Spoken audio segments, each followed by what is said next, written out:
El destino del continente americano no se decidió en un campo de batalla ni en un despacho presidencial. Se decidió en una bañera. En París, en el año 1803, Napoleón Bonaparte chapotea entre el vapor y la rabia, mientras calcula cuántos francos puede arrancarle al Nuevo Mundo. En esa habitación cargada de humedad y poder, el hombre que conquistó Europa está a punto de regalar medio continente, sin saberlo. Todo comenzó con una fiebre. Pero no la suya. Somos un colectivo de entusiastas de las grandes historias del dinero, economía, finanzas y similares, que en cada video te entregamos el research más riguroso. Contamos con el apoyo visual de herramientas de IA, aunque somos nosotros quienes estamos detrás del research y el guión de los videos. Agradecemos tus likes, shares y suscripción. Ahora sí, te decía. El Imperio francés, recién salido de la Revolución, quería rehacer el mapa del mundo. Napoleón soñaba con un segundo imperio, esta vez en el hemisferio occidental. Pero ese sueño se pudrió antes de florecer. En vez de una colonia gloriosa, heredó un desastre tropical. Los mapas de la época lo muestran todo en tonos dorados, Luisiana, Saint-Domingue, Nueva Orleans, pero detrás de esas líneas había mosquitos, rebeliones y deuda. Y cuando el Caribe ardió, el emperador perdió el control no solo del azúcar, sino también del futuro. Para entender por qué Napoleón vendió Luisiana por el precio de una cena de gala, hay que entender su error más caro, creer que podía domesticar el infierno. En 1800, Francia no tenía ni un centímetro de territorio en Norteamérica. Habían perdido Canadá ante los británicos en la Guerra de los 7 Años, y con ello, su orgullo colonial. Pero Napoleón no era un hombre que aceptara derrotas pasadas. Quería un imperio nuevo, hecho de azúcar, esclavos y gloria. Lo llamó su proyecto occidental. En su mente, el Caribe sería el corazón financiero, y Luisiana, el estómago que lo alimentaría. El azúcar viajaría al norte, la comida al sur. Un circuito perfecto de producción y dominación. En ese tiempo, la joya de Francia no era París, sino Saint-Domingue, actual Haití. Producía más del 40% del azúcar y el 60% del café del mundo. Las plantaciones eran una fábrica de dinero, construida sobre cuerpos africanos. Cada año morían decenas de miles de esclavos. Las plantaciones se sostenían importando más. Era el negocio más rentable y más cruel del planeta. Un dato de los archivos coloniales franceses lo deja claro: en 1789, Saint-Domingue generaba más riqueza que las 13 colonias británicas juntas. Aquello no era una colonia, era una máquina de imprimir oro. Pero cuando en 1791 los esclavos se rebelaron, la máquina se detuvo. Dirigidos por Toussaint Louverture, un antiguo esclavo autodidacta, los insurgentes derribaron el sistema más brutal del siglo XVIII. Louverture, que leía a los filósofos franceses mientras organizaba ejércitos, no pedía reformas, pedía independencia. Napoleón lo veía como una anomalía peligrosa. En su mente, el Caribe era suyo, y ningún exesclavo iba a desafiar al nuevo César de Europa. Así que en 1801, mientras París celebraba su gloria militar, Bonaparte preparaba una expedición. 20.000 hombres, liderados por su cuñado Charles Leclerc, zarparon hacia Haití. Iban a restaurar el orden, reimplantar la esclavitud y devolver el azúcar al tesoro francés. Era, en su visión, un trámite. Pero en las montañas de Saint-Domingue, el clima tenía otros planes. El ejército más poderoso de Europa fue vencido por un enemigo microscópico. La fiebre amarilla, transmitida por mosquitos invisibles, hizo en meses lo que ningún ejército había logrado en siglos. Aniquilar a Francia sin disparar un cañón. Los reportes de Leclerc, conservados en los archivos nacionales franceses, son escalofriantes: no me queda ejército. Solo tengo un hospital. El ejército de Leclerc llegó con uniformes relucientes y cañones impecables. En cuestión de semanas, las botas francesas estaban hundidas en barro, fiebre y desesperación. Los soldados caían tan rápido que los cementerios improvisados se extendían hasta el horizonte. El Caribe, que Napoleón veía como su joya imperial, se había convertido en su cementerio tropical. Los registros franceses de 1803 hablan de más de 50.000 muertos, no por batalla, sino por enfermedad. Ninguna estrategia sobrevivió al zumbido de los mosquitos. Mientras tanto, Toussaint Louverture jugaba una partida de ajedrez que Napoleón no entendía. Había sido capturado y deportado, pero su legado ya no dependía de su cuerpo. En su lugar, surgieron nuevos líderes, como Jean-Jacques Dessalines, más radicales, más decididos. Si Napoleón luchaba por un imperio, ellos luchaban por sobrevivir. En 1802, cuando la fiebre amarilla alcanzó su punto máximo, los franceses que quedaban apenas podían sostener un fusil. En París, los informes llegaban cargados de desesperación, el proyecto americano se desmoronaba. Napoleón, obsesionado con cifras, entendía bien lo que eso significaba. Cada soldado perdido era una inversión muerta. Cada barco hundido en el Caribe era dinero tirado al mar. Las cuentas no mentían, mantener el diseño occidental costaba más que una guerra en Europa. Y Europa, por cierto, estaba a punto de incendiarse otra vez. La paz de Amiens, firmada apenas un año antes con Gran Bretaña, se resquebrajaba. El primer cónsul sabía que los cañones británicos volverían a rugir. Y en su tablero, Luisiana era una ficha inútil que pronto caería en manos del enemigo. En ese punto, el genio militar se volvió pragmático. Si no podía dominar el Caribe, si no podía alimentar su imperio azucarero, Luisiana ya no servía de nada. Era un agujero contable. Peor aún, era un premio que Gran Bretaña podría robar en cuanto declarara la guerra. En una carta de 1803 al ministro Talleyrand, Napoleón fue tajante: si debemos perderla, será mejor venderla a quien la desee antes que verla caer gratis. Esa frase selló el destino del continente. Pero antes de venderla, Bonaparte quería entender su valor. Ordenó mapas, informes y estimaciones. Descubrió que el territorio de Luisiana era tan vasto que ningún funcionario podía definir sus límites. Un imperio sin fronteras claras, sin ejército que lo protegiera y sin razón para existir. Su lógica era fría: lo que no produce, se liquida. Así, el hombre que soñaba con un imperio en 2 hemisferios decidió convertir medio continente en dinero líquido. Mientras Napoleón hacía cálculos en su despacho, al otro lado del Atlántico Thomas Jefferson no dormía. El presidente estadounidense veía cómo el Mississippi, la arteria comercial del país, podía cerrarse de un día para otro. España aún controlaba Luisiana, pero en secreto ya la había entregado a Francia. Jefferson lo sabía, y eso lo aterraba.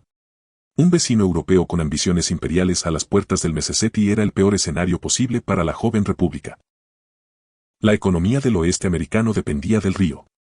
Cada saco de harina, cada barril de whisky, flotaba hacia Nueva Orleans para ser vendido o exportado. Cuando en 1802 el gobernador español suspendió el derecho de depósito, el permiso para usar el puerto sin impuestos, la nación entera entró en pánico. Las tensiones eran tan altas que grupos de colonos en Kentucky propusieron tomar el puerto por la fuerza.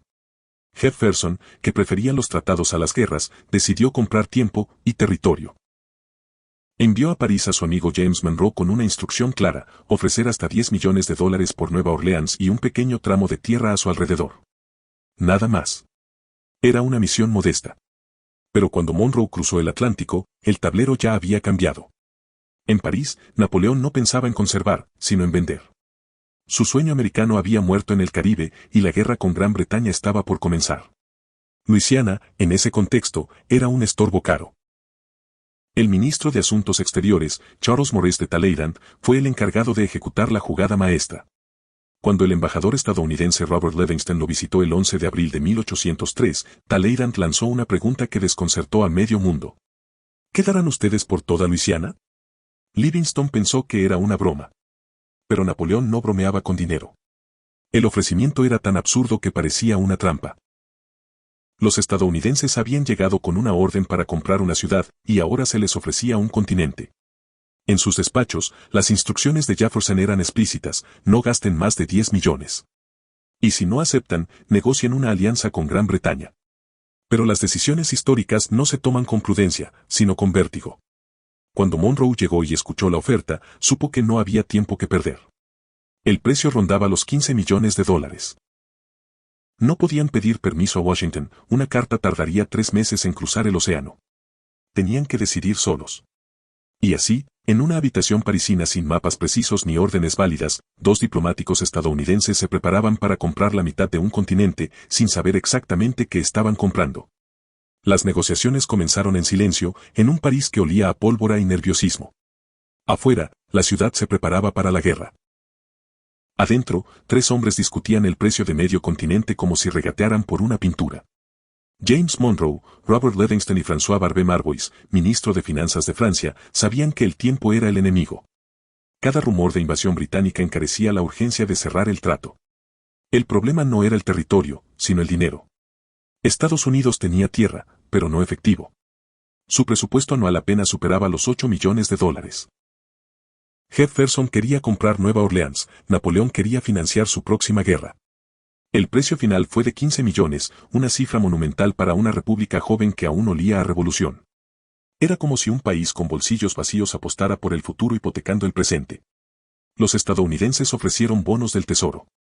Papeles con promesas, firmados y sellados, pero sin oro detrás. Napoleón no podía pagar cañones con promesas. Fue entonces cuando entraron en escena los banqueros británicos de la Casa Baring y el banco holandés Hope & Co. Ellos compraron los bonos estadounidenses con descuento y entregaron a Francia el dinero en metálico. En un giro que parece escrito por un guionista cínico, banqueros británicos financiaron al enemigo que pronto bombardearía sus propias costas. El 30 de abril de 1803, las firmas se estamparon y el trato quedó sellado. Livingston pronunció una frase que resonaría en los libros. Hemos hecho más por la libertad del hombre que cualquier otro acto en la historia de los Estados Unidos. Napoleón, mientras tanto, guardó silencio.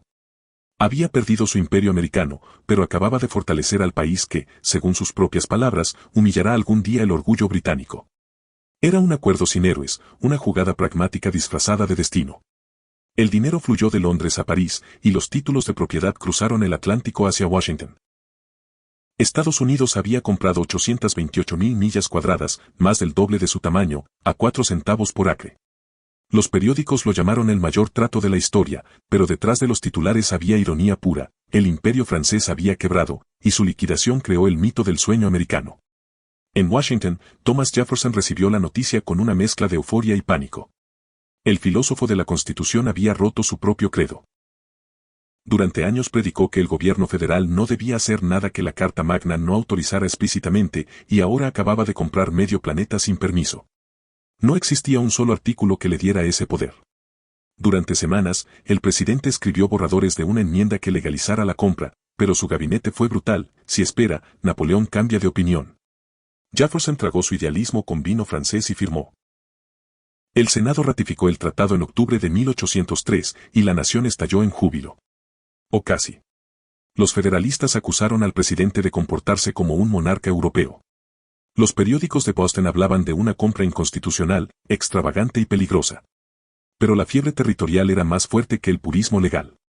Duplicar el tamaño del país valía cualquier contradicción.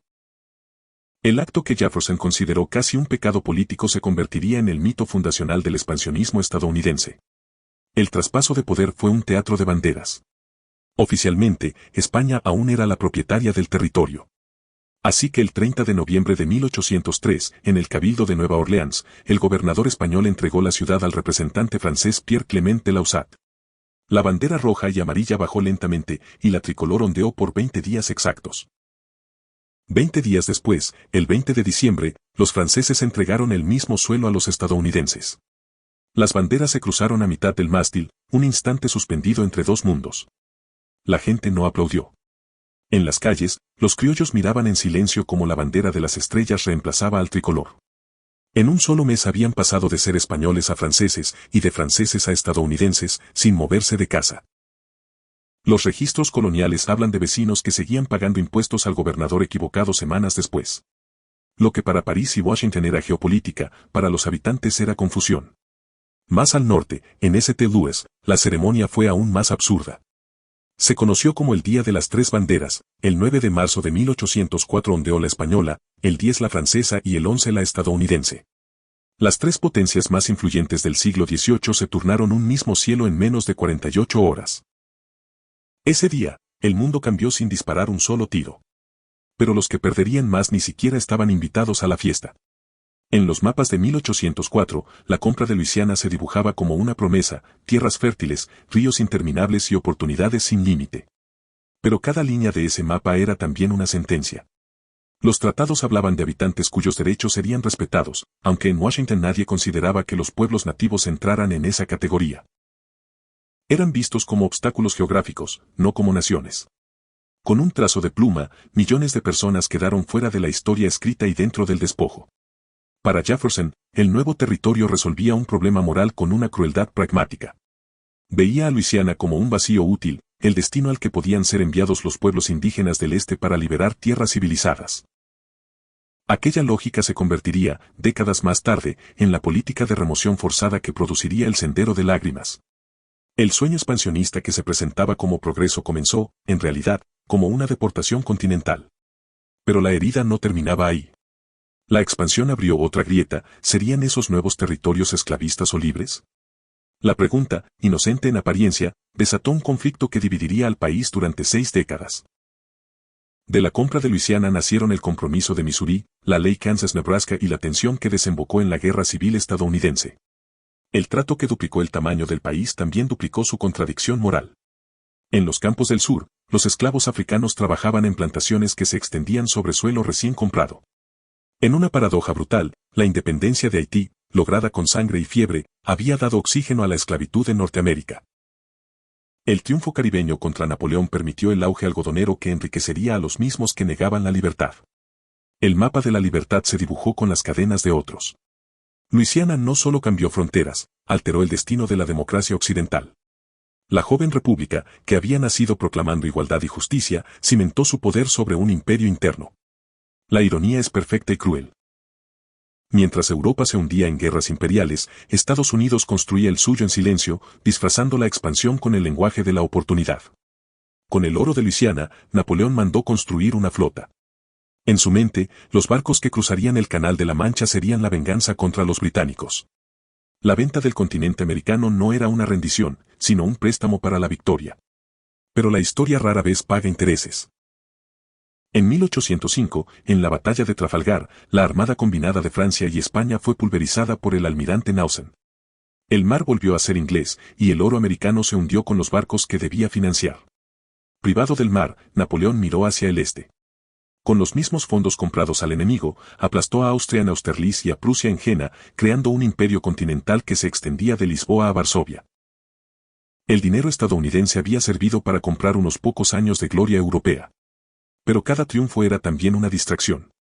En 1812, su invasión a Rusia selló su destino, 500.000 de soldados perdidos y un imperio congelado en la nieve. Mientras tanto, al otro lado del Atlántico, el país que había comprado Luisiana comenzaba a soñar en grande. Con nuevos territorios, recursos y espacio, Estados Unidos empezó a mirar al Pacífico. La frase destino manifiesto aún no existía, pero ya latía en cada caravana que avanzaba hacia el oeste. Lo que Napoleón vendió como un desecho se convirtió en la semilla del imperio más vasto del siglo XIX. La ironía es casi poética, los mismos mosquitos que destruyeron su ejército en Haití pavimentaron el camino para que Estados Unidos se convirtiera en superpotencia. Si Francia hubiera conservado Luisiana, Norteamérica podría haberse dividido entre un este inglés y un oeste francés. Pero al liquidarla, Napoleón eliminó la última frontera que detenía la expansión estadounidense. El emperador que quiso dominar el mundo terminó financiando, sin saberlo, a su sucesor. En 1815, tras Waterloo, Napoleón fue enviado al exilio en Santa Elena, una roca perdida en el Atlántico Sur. Mientras contemplaba el horizonte, los barcos estadounidenses ya navegaban hacia Asia. Los mapas que alguna vez fueron suyos ahora definían la hegemonía de otro. En una jugada brillante y trágica, el hombre que quiso controlar los continentes terminó vendiendo el suyo por necesidad. Y con ese acto, selló la historia moderna del hemisferio occidental. Hoy, al mirar el mapa de Estados Unidos, pocos recuerdan que su forma nació del colapso de otro imperio. Cada frontera recta, cada estado al oeste del Mississippi, es un eco de la fiebre amarilla que devoró al ejército francés. La expansión americana no fue una epopeya planificada, sino la consecuencia de un error ajeno. Un error bañado en sudor tropical y sangre europea. La historia se repite, pero casi nunca por intención, suele hacerlo por cansancio, por accidente o por miedo. La compra de Luisiana es una lección brutal de geopolítica, el poder no siempre lo obtiene quien lo busca, sino quien sobrevive al derrumbe de otro. Jefferson no planeó convertirse en emperador continental, Napoleón no quiso perder el suyo, y sin embargo, ambos quedaron unidos por una transacción que ningún estratega moderno se atrevería a imitar. Fue el mayor golpe de suerte de la historia, una venta de liquidación provocada por el colapso de un imperio caribeño. Los verdaderos arquitectos del mapa estadounidense no fueron políticos ni generales, sino fuerzas invisibles. Los esclavos que se levantaron en Saint-Domingue, los mosquitos que aniquilaron al ejército francés, y el caos que empujó a un dictador a vender lo que no podía defender. Aquellos que luchaban por su libertad terminaron, sin saberlo, ampliando el territorio de una república que aún mantenía esclavos. El precio de la libertad en Haití fue la expansión de la esclavitud en América. Esa es la paradoja que rara vez se enseña. Y sin embargo, de esa contradicción nació el mundo moderno. Si Napoleón no hubiera vendido Luisiana, el siglo XIX habría sido francés, no estadounidense. El mosquito que zumbaba en el Caribe cambió el eje de la historia mundial. La libertad de unos encendió la ambición de otros. La fiebre de Haití forjó el mapa de América. El azar, una vez más, escribió lo que la estrategia no pudo. Hoy, en el barrio francés de Nueva Orleans, las fachadas españolas, los balcones de hierro y los nombres franceses son los últimos testigos de aquella transacción que alteró el destino de un continente. Ninguna estatua de Napoleón conmemora su decisión, y sin embargo, su sombra sigue en cada frontera del oeste. Porque el mayor legado del emperador no fue un imperio, sino un error que cambió la historia para siempre. Si esta historia te hizo ver el pasado con otros ojos, deja tu like, comparte este video y suscríbete. Porque el poder no siempre se gana con espadas, a veces se vende en una bañera. No olvides que tu feedback es muy importante para nosotros, porque nos permitirá mejorar nuestras siguientes entregas. Gracias por quedarte hasta el final.